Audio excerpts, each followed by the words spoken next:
중국의 부동산 시장이 심상치 않은 모습입니다.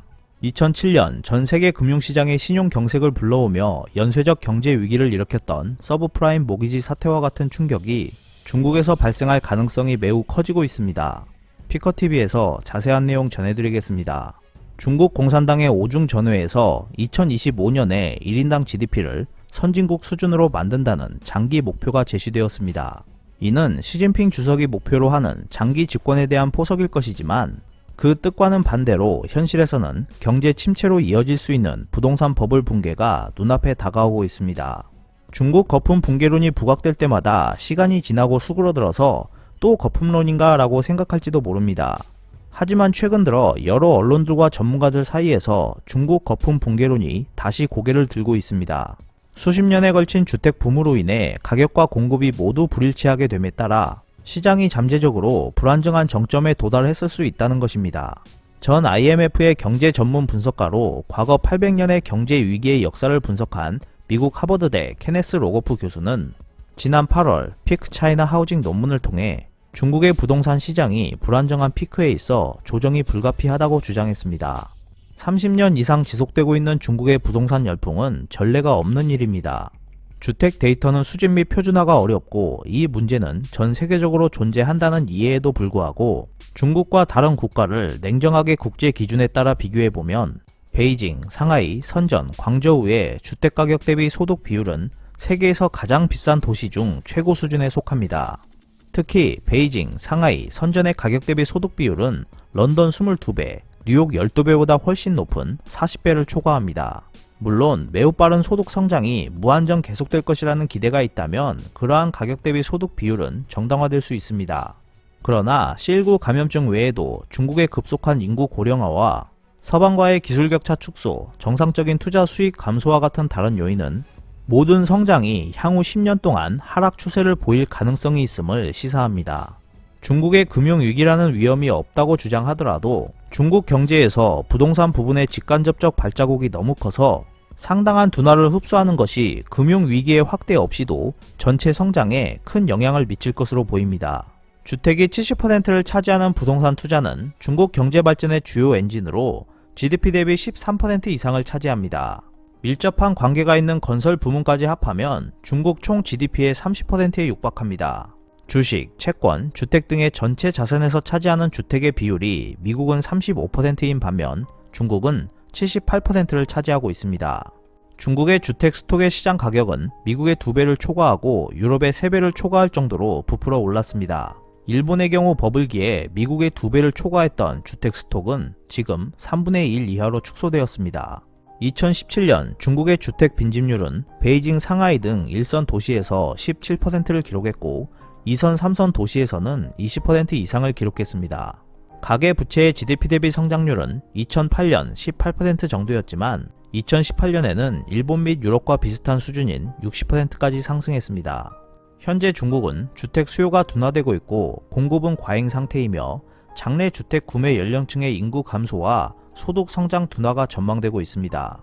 만약 부동산 활동이 20% 감소한다면 은행 위기의 증폭이나 담보로서의 부동산 중요성 등 금융 부분에 미치는 영향을 고려하지 않더라도 GDP를 5에서 10% 하락하게 만들 수 있습니다.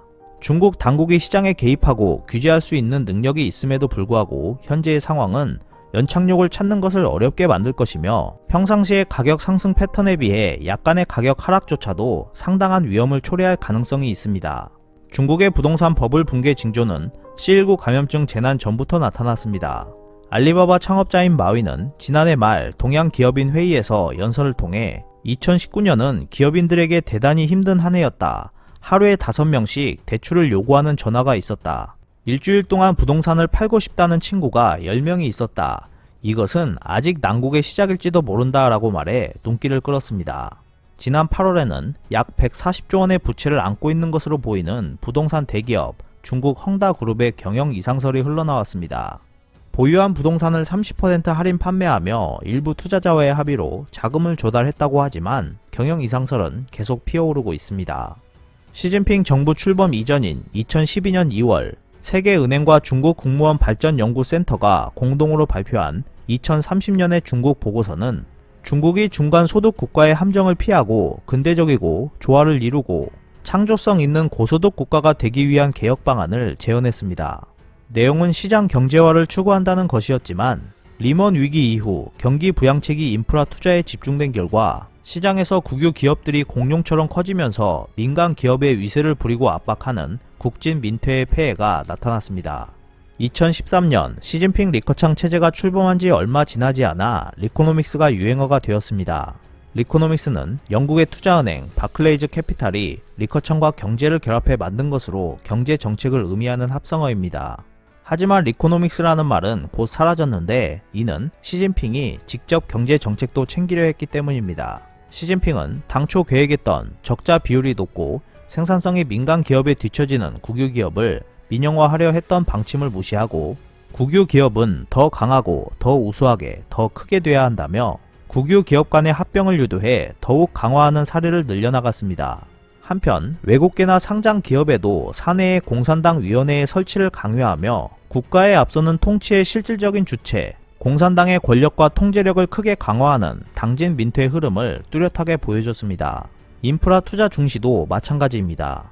고속철도망은 단기간에 약 3만 km로 확대했지만 중국 국가철로 집단은 약 966조 6천억 원에 가까운 채무를 안고 있어 흑자는 꿈도 꿀 수 없는 상황에 놓여 있습니다. 리커창 중국 총리는 지난 5월 전인대 이후 기자회견에서 중국에는 월 수입 1000위안 이하인 사람이 14억 인구 중 6억 명 있다고 밝혔습니다. 올해는 13차 5개년 계획의 마지막 해로 소강사회, 약간 여유 있는 사회의 실현이 목표였기 때문에 리커창 총리의 발언은 시진핑 노선을 풍자하는 것처럼 들렸습니다. 미국의 정치학자 이안 브레머는 국민의 번영과 체제의 평안 중 하나를 선택하라고 강요받는다면 국가가 특정한 자본주의적 기업을 직접 관리하에 두는 국가 자본주의 정부는 판에 박힌 듯이 체제의 평안을 선택했다고 말했습니다. 시진핑이 그 선택을 구현하고 있는 것입니다. 중국의 부동산 거품이 꺼지게 되면 15년 만에 선진국이라는 꿈은 환상이 될 수 있습니다. 업스트림 및 다운스트림 산업에 대한 영향을 포함하는 중국 부동산 부분에 대한 충격이 경제 전반에 미치는 영향을 고려할 때 부동산 부분은 중국 경제의 큰 부분이 되었습니다. 중국은 아일랜드와 스페인의 금융위기 직전보다 주택 건설에 더 많이 의존하고 있으며 2008년 금융위기 이전 미국보다 훨씬 더 많이 의존하고 있습니다. 중국은 다를 수 있겠지만 이러한 경제와 마찬가지로 매우 불리한 인구 통계와 급격한 추세 생산성 감소에 직면해 있습니다. 중국 당국이 주택 가치에 대해 막대한 행정 권한을 갖고 있는 것은 사실입니다. 당국은 가격을 유지하기 위해 제정할 수 있는 많은 정책, 예를 들어 새 주택 건축에 대한 규제 강화 등을 통해 기존 소유주에 도움이 될 수 있는 조치들을 할 수 있습니다.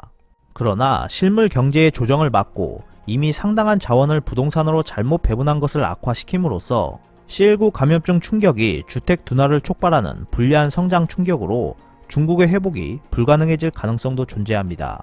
중국 부동산의 위기가 궁극적으로 어떻게 진행될 것인지 말하기에는 아직 이른 면이 있습니다. 하지만 전반적으로 증가하는 공급과 수요 불균형을 살펴볼 때 중국의 주택 시장이 장기적인 조정을 피하기는 어려울 것으로 예상됩니다. 2007년 발생한 서브프라임 모기지 사태 당시 초대형 모기지론 대부업체들이 파산하면서 국제금융시장의 신용 경색을 불러오며 연쇄적인 경제 위기를 촉발시켰던 것을 기억하고 중국 부동산 버블 붕괴 위기를 대비하는 자세가 필요해 보입니다. 오늘 준비한 소식은 여기까지입니다. 끝까지 시청해주셔서 감사합니다.